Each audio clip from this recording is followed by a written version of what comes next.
اس کے بعد ایک حیرت انگیز بات کہی جا رہی ہے. تسبیح دیکھیں, تسبیح میں دانے ہوتے ہیں اور ان دانوں کو اکٹھا کون سی چیز رکھتی ہے؟ اس میں دھاگا ہوتا ہے. جی, اگر وہ دھاگا ٹوٹ جائے تو تسبیح کے سارے دانے بکھر جائیں. ایسے ہی پوری امت کو متحد ہو کر کے رہنا چاہیے جیسے کہ تسبیح کے دانے اکٹھا ہوتے ہیں. اب ظاہر ہے کہ تسبیح کے دانوں کو کون سی چیز اکٹھا کرتی؟ وہ دھاگا, یہی دھاگا, یہی رسی جس کو حبل اللہ کہا گیا ہے, یہ قرآن ہے.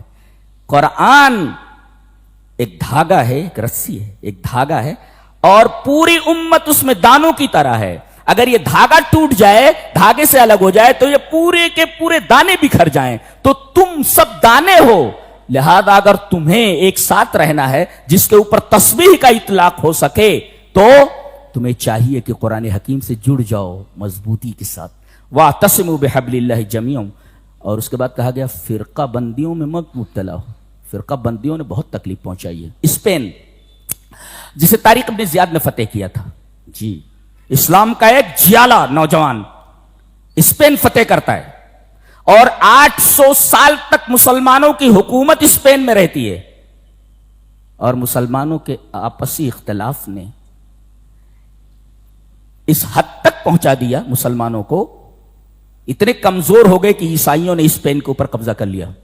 اور مسلمانوں کے سامنے 3 چیزیں رکھی گئیں, یا تو اسپین سے نکل جاؤ, ایک, دوسرے عیسائی ہو جاؤ, تیسرے مرنے کے لیے تیار ہو جاؤ. اور ایک وقت ایسا آیا کہ پورے اسپین میں ایک مسلمان نہیں دکھتا تھا. یہ ہے اختلاف. اس اختلاف میں یہ امت پڑی ہوئی ہے اور کمزور ہوتی جا رہی ہے. اپنی زمینیں بیچتے جا رہے ہیں, دوسرے لوگ زمینیں خریدتے جا رہے ہیں. تم کہاں ہو؟ تم سے زیادہ ذلیل کون ہے بھائی؟ تم سے زیادہ ذلیل کون ہے؟ تھے اس قدر. اللہ اکبر.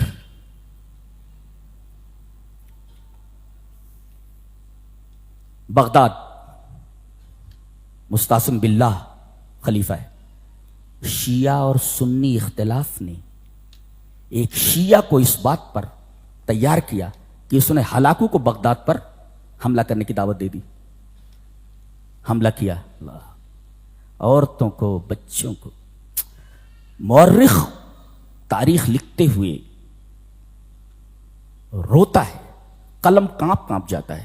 سیاہی کی جگہ ایسا لگتا ہے جیسے خون جو ہے قرطاس کے اوپر بکھر رہا ہو. امام قرطبی, جن کی تفسیر مجھے بہت زیادہ پسند ہے, امام قرطبی کی میں زیادہ فالو کرتا ہوں ان کو, امام قرطبی کو. جی, تفسیر قرطبی بہت ہی مدلل اور بہت ہی شاندار تفسیر ہے امام قرطبی کی. یہ اسی زمانے کے ہیں. کوئی بھی مسلمان اگر دکھتا قتل کر دیا جاتا, بچتا نہیں تھا. یہاں تک کہ 10 مسلمان کھڑے ہوئے, مل گئے, ایک عورت آتی تاتاری, کہتی اچھا تم سب یہیں کھڑے رہو, ہلنا نہیں, میرے پاس تلوار نہیں ہے, میں گھر سے تلوار لے کر کے آتی ہوں تمہارا سر قلم کرنے کے لیے. ہمت نہیں تھی کوئی ہلتا. اتنی دہشت تاری تھی تاتاریوں کی. وہ عورت گھر سے تلوار لے کر کے آتی اور ہر ایک کی گردن مار دیتی.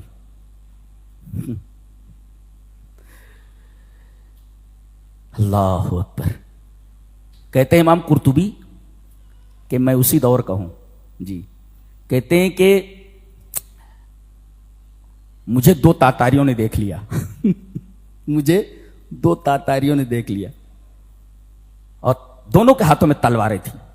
انہوں نے دیکھا کہ یہ مسلمان ہے, میری طرف بڑھے اور میں بھاگا.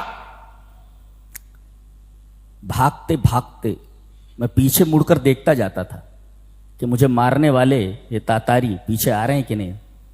میں دیکھ رہا تھا کہ وہ پیچھا نہیں چھوڑ رہے ہیں, میری جان جانے والی ہے. کہتے ہیں کہ اب میرے ہاتھ پیروں نے جواب دے دیا, میرے پیروں نے جواب دے دیا. میں ایک جگہ بیٹھ گیا, بالکل کھلے میں بیٹھ گیا کہ اب تو مرنا ہی ہے. امام قرطبی کا بیان ہے. اور کہنے لگے جیسے میں بیٹھا میں نے یہ آیت کریمہ پڑھی سورہ یاسین کی, وَجَعَلْنَا مِن بَيْنِ أَيْدِيهِمْ سَدًّا وَمِنْ خَلْفِهِمْ سَدًّا فَأَغْشَيْنَاهُمْ فَهُمْ لَا يُبْصِرُونَ. ان کے آگے دیوار, ان کے پیچھے دیوار, ان کی آنکھوں پر پردہ. کہتے ہیں ایک میرے دائیں سے گزر گیا, ایک میرے بائیں سے گزر گیا. میں بیٹھا ہوا ہوں, میں حیرت سے دیکھ رہا ہوں. وہ دیکھ رہے ہیں, مجھے ڈھونڈ رہے ہیں, میں سامنے بیٹھا ہوا ہوں. اللہ اکبر.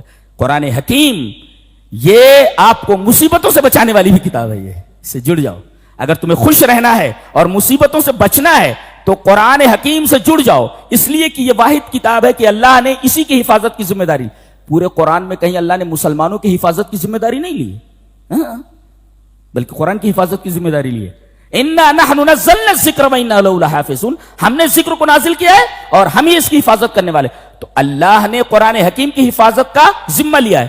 اب جس کو بچنا ہو، جس کو اپنی عزت آبرو جان بچانی ہو تو قرآن کے اس قلعے میں آ جائے، محفوظ ہو جائے گا۔ جو اس قلعے سے باہر رہا، وقت کے تاتاری اس کی گردن مار دیں گے،